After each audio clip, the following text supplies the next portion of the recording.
jalan-jalan ke pasar malam, tak lupa berbeli durian. Izinkan saya ucap salam untuk para hadirin sekalian. Assalamualaikum warahmatullahi wabarakatuh. Tak kenal maka tak sayang. Maka dari itu, perkenalkan nama saya Karunia Maulia. Saya dari PMN Mira SMA Negeri 1 Buran. Berdirinya saya di sini ingin mempresentasikan materi tentang donor darah sukarela. Nah, teman-teman, sebelum masuk ke materi, alangkah baiknya kita baca basmalah bersama yuk. Bismillahirrahmanirrahim. Jadi, pengertian dari donor darah adalah kegiatan mendonorkan darah bertujuan transfusi darah.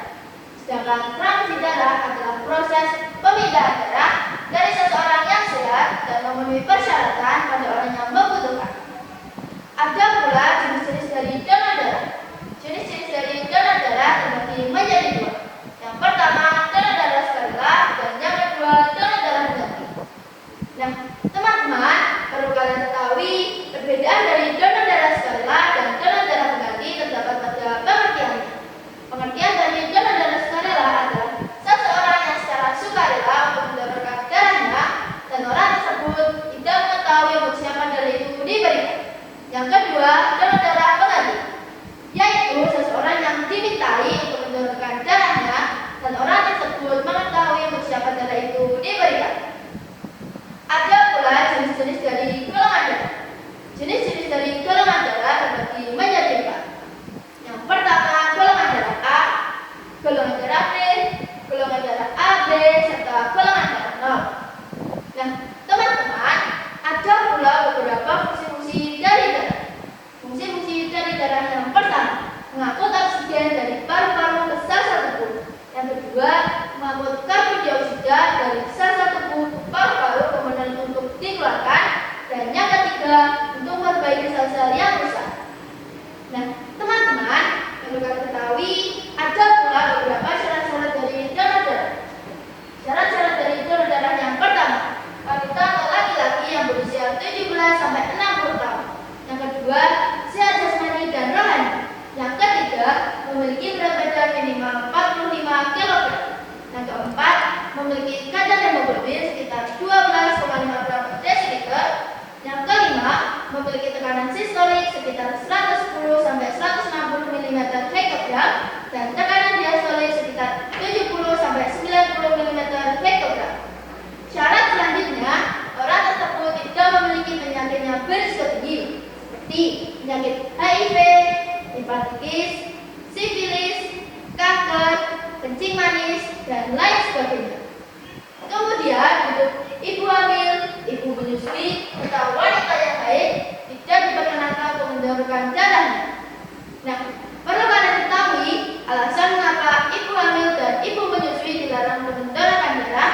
Yang pertama, alasan mengapa ibu menyusui dilarang untuk mendonorkan darah karena untuk mengeluarkan ASI yang cukup dan berkualitas, ibu memerlukan kandungan nutrisi yang cukup pula.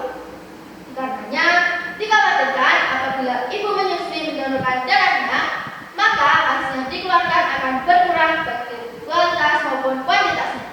Yang kedua, alasan mengapa ibu hamil dilarang untuk mendonorkan darah karena ibu dan janin memerlukan kandungan zat besi yang cukup untuk mencegah terjadinya anemia, mendukung tumbuh kembang janin, serta menjaga kesehatan ibu hamil itu sendiri.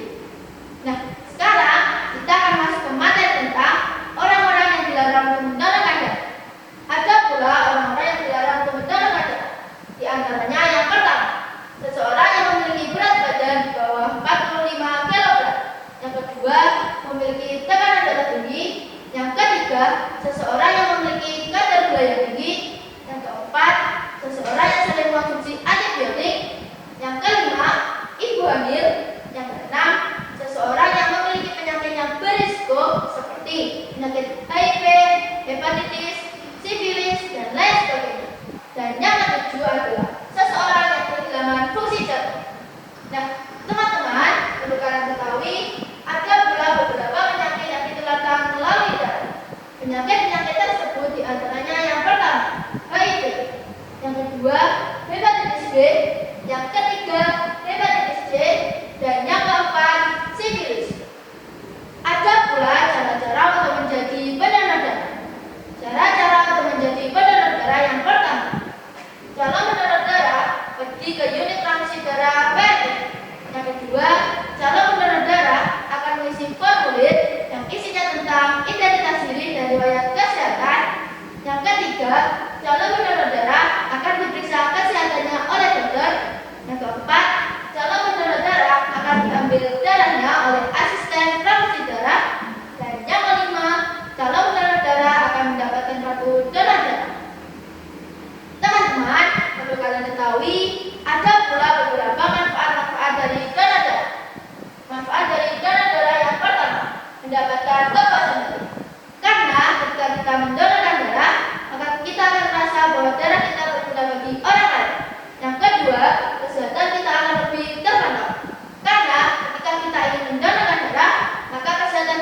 Nah, jadi kesimpulan dari